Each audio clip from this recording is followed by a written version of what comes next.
Après Kobalade, après Maes, après Mokhalasko, Lompal et j'en passe. Voilà, cette génération maudite de 2017 à 2018, voire 2016 à 2018-19. Donc voilà.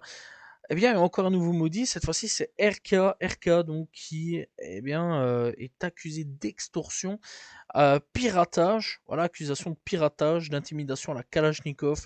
Il a tiré 30 balles dans une façade de son ex-manager.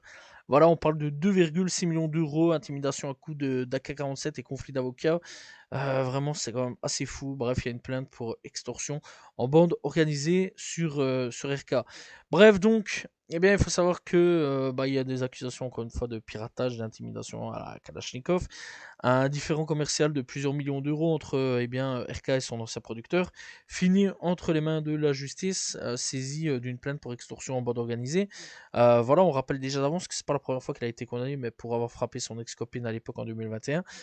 Voilà, et donc c'est donc quand même assez fou là-dessus, puisque le gars a été tiré sur la façade déjà d'avance des parents de son ex-manager, c'est quand même assez fou, et sur l'ex-manager, donc le conflit n'a fait que s'envenimer jusqu'au mois de septembre. En plus de ça, le producteur dénonce des menaces téléphoniques répétées, et début octobre, 30 balles d'AK-47 ont été tirées sur le domicile de ses parents à Meaux et celle d'une habitation voisine.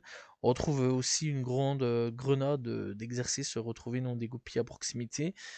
Voilà, on parle quand même de grenade, hein, c'est quand même pas n'importe quoi. Ça pète, mais méchant. Donc voilà, c'est quand même assez fou, c'est quand même assez triste, hein. Voilà, on parle d'extorsion, on parle de chic, de tchak, c'est quand même assez fou. Voilà, c'est la trahison apparemment qui a été dite pour 2,6 millions d'euros. Voilà, et c'est quand même assez triste que ça se finisse comme ça. Donc voilà, à la place de vous tirer dessus, faites des tête à tête, voilà, tapez-vous dessus. Je pense que c'est mieux que de taper un tête à tête, tapez-vous dessus. Je crois que c'est mieux quand même que de sortir des calaches et aller sortir en pleine rue. Quitte à même tuer des gens innocents, des parents. En plus, ces parents, ils ont rien à voir là-dedans. Peut-être il y a un gosse là-dedans, il est là-dedans. Ça passe à travers le mur, il l'a dans la tête, il est mort. C'est quand même assez fou, les gars. Voilà, bref, on prenait les rappeurs pour des clowns, mais en fait, finalement, les rappeurs commencent de devenir de plus en plus dangereux. C'est quand même assez triste là-dessus. Le rap, c'est bien, franchement, moi j'aime bien le rap. Mais c'est triste que ça devient aujourd'hui. Ouais, la France, c'est triste que ça devient. Même la Belgique, hein, c'est triste que ça devient. Voilà, c'est triste que les rappeurs. Bon, j'aurais préféré qu'on continue à les prendre pour les bouffons, voilà, un petit peu de la cour, on va dire, et pas faire ce genre de conneries, en tout cas, voir un petit peu ce qui va se passer. Je vous tiendrai au courant.